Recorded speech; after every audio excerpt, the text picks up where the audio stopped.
उनसे सवाल पूछे ना, उनको जवाब तो देने दीजिए भाई। अरे वो जवाब तो दे दे। बेकार की बातें कर रहे जो समर्थन कर रहा है वो सब शराब घोटाले में जुड़ा है क्या? पुलिस अफसर की क्या है? ACP sir, jail manual ACP sir please, ऐसे डिबेट नहीं चलती है, ऐसे डिबेट नहीं चलती है, ऐसे डिबेट नहीं चलती। प्रेम कुमार जी आप बोलिए। प्रेम कुमार जी को ऐसे नहीं चलेगी। प्रेम कुमार जी बोलिए। मैं एक तथ्य रख रहा हूं कि भाई ईडी ने उस व्यक्ति का बेल का विरोध नहीं किया जिससे इलेक्टोरल बॉन्ड से पैसा लिया बीजेपी ने, जिसने अरविंद केजरीवाल का नाम लिया तो उसको छोड़ दिया, उसको सरकारी गवाह बना दिया, उसको उपकृत किया। तो अरविंद केजरीवाल को जेल पहुंचाने के लिए ईडी और बीजेपी ने मिल करके साजिश रखी है, सबके सामने है। और आज वो जेल गए तो इतने दिन के, अरे पीएमएलए लगा दिया, मेरे हाथ में भी पीएमएलए दीजिए ना, मैं वेद प्रकाश जी को जेल में डाल दूंगा, कभी जमानत नहीं मिलेगी, बाहर नहीं निकल पाएंगे आप। ये है पीएमएलए की ताकत, राहुल गांधी प्रधानमंत्री। अच्छा भाई भूषण जी, मैं भी कोई सवाल पूछ लूं? आप सारे सवाल आप ही पूछ लेंगे, मैं कोई सवाल पूछ लूं उनसे? एक बार जरा मुझे ये बताइए प्रेम कुमार जी, आप ये बार बार कह रहे हैं कि उनको फंसाया गया है, सबूत उनके खिलाफ झूठे गवाह खड़े किए गए, तो वो जो बात उन्होंने पूछी अगर वही मैं पूछ लूं, भूषण जी नहीं पूछ रहे हैं, वो कह रहे हैं विजय नायर ने आपका नाम लिया है, वो किसी के व्यक्ति तो नहीं थे, वो कैसे झूठे गवाह बन गए? आपका नाम लिया है का क्या मतलब? ये उसने कहा कि मैं उनको रिपोर्ट करता था, ये नाम लेना है क्या? ये भ्रष्टाचार में नाम लेना है? अगर विजय नायर ने कहा मेरी रिपोर्टिंग अथॉरिटी, वो दोनों अधिकारी थे, दोनों नेता थे, तो वो नाम लेना है क्या? यही इंटरप्रिटेशन गलत तरीके से बताया जा रहा है कि अरविंद केजरीवाल ने इन दोनों नेताओं का नाम ले लिया, अब ये लोग तो करप्शन में, अब तो ये लोग जेल जाने। तो विजय नायर ने सिर्फ यही बात बोली है कि वो दोनों वो मेरे रिपोर्टिंग बॉस थे या वो हमको रिपोर्ट करता था, और कुछ नहीं कहा? घोटाले के बारे में कोई जानकारी नहीं दी आप कह रहे हैं? घोटाले के बारे में मुंह सिला हुआ है विजय नायर का, आप ये कह रहे हैं? प्रेम कुमार जी कुछ नहीं बोला है क्या? आप ये बात तो मानने को तैयार है और चिल्लाकर 4-4 बार बता रहे हैं कि आतिश जी और सौरभ का नाम तो खुद विजय नायर ने लिया है, तो विजय नायर ने तो और भी बातें कही हैं, उन बातों के बारे में क्यों नहीं बताते आप? आप जहां बात करेंगे वहीं करें। आप विजय नायर ने क्या बयान दिया उस पर के शर्मा जी, आप विजय नायर के जरिए उन्हें फंसा रहे हैं, वो कह रहे हैं आप लोग झूठा केस बना रहे हैं। अब मेरे मुझे इस बात में दिलचस्पी है कि दिल्ली में सरकार कैसे चलेगी, मैं इसको आगे लेकर जा रही हूं। ये जो तू मैं है ये तो चलती रहेगी, लेकिन दिल्ली में सरकार कैसे चलेगी, क्योंकि यहां पर एक सिटिंग सीएम तिहाड़ जेल में है। देखिए सुचेता जी, अब केजरीवाल जी से किसी नैतिकता की आशा तो करना ये तो गलती होगी। केजरीवाल जी से कोई नैतिकता की आप आशा कर ही नहीं सकते। जो व्यक्ति पहले ही कह चुका हो मैं तो अराजक हूं, मैं तो अराजकता पे विश्वास करता हूं, अपने बच्चे की कसम खाने के बाद जो आदमी पलट गया हो कि मैं कांग्रेस के साथ कभी सरकार नहीं बनाऊंगा, अपने बच्चों की कसम खा चुका हो, उससे पलट गया हो, जो व्यक्ति बोला हो कि कभी राजनीतिक पार्टी नहीं बनाऊंगा वो राजनीतिक पार्टी बना ले, जो कहता था कि सिक्योरिटी नहीं लूंगा वो जो है जेट सिक्योरिटी में घूम रहा है, तो उससे तो आप ये आशा मत कीजिए।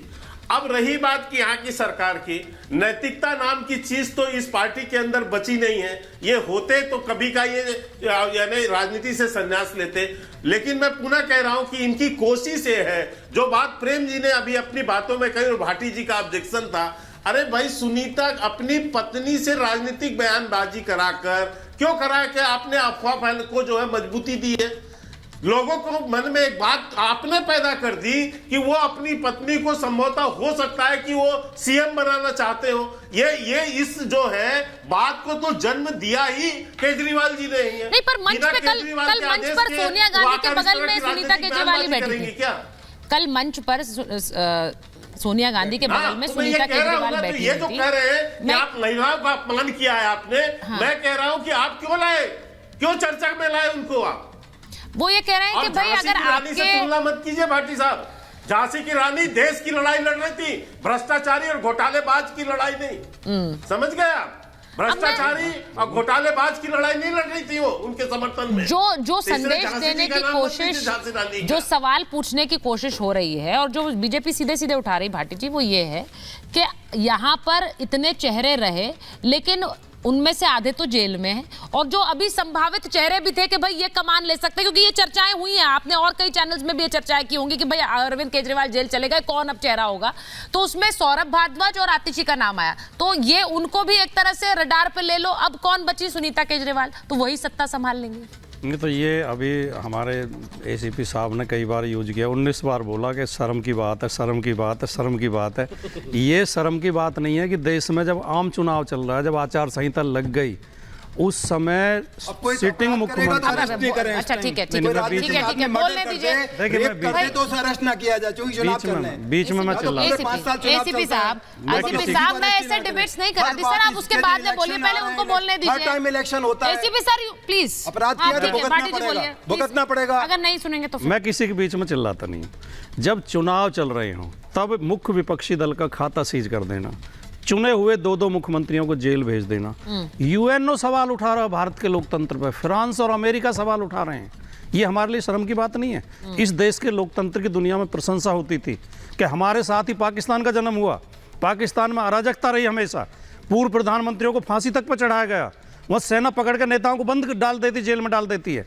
हम आराम से चुनाव करते थे, सरकार बदल जाती थी, मुस्कुराते हुए नेता पक्ष और विपक्ष मुस्कुराते हुए कुर्सी छोड़ देते थे। आज भारत की वही हालत मोदी जी ने कर दी है कि आज भारत में वही प्रयोग मोदी जी कर रहे हैं। नहीं भाटी जी, आप क्या ये कह रहे हैं पाकिस्तान भारत से बेहतर है? आज जब इमरजेंसी लगी थी हम सब लोग सड़क पर थे। लगा आपके नहीं, आपसे ये तुलना सुनकर मुझे अच्छा नहीं लगा कि आप पाकिस्तान को बता रहे हैं तुलना।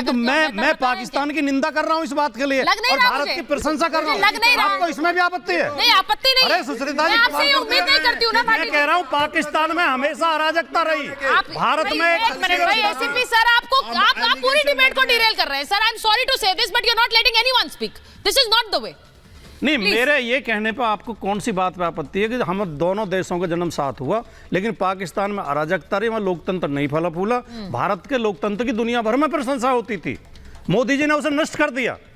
तो बताइए कौन सी बात आपत्तिजनक है? तो इसीलिए आज पाकिस्तान बेहतर हो गया। अरे कैसे ना कह दिया बेहतर हो गया? वो तो बर्बाद देश है, तो निकालना पड़ता है, बर्बाद है, मिट्टी में मिला हुआ है, कैसे बेहतर हो गया? ये आप जोड़ रही हैं। पाकिस्तान का जिक्र ही क्यों करना है सर? इसमें पाकिस्तान का जिक्र इसलिए करना है कि पाकिस्तान लोकतंत्र के रास्ते पर नहीं चला, इसलिए बर्बाद है।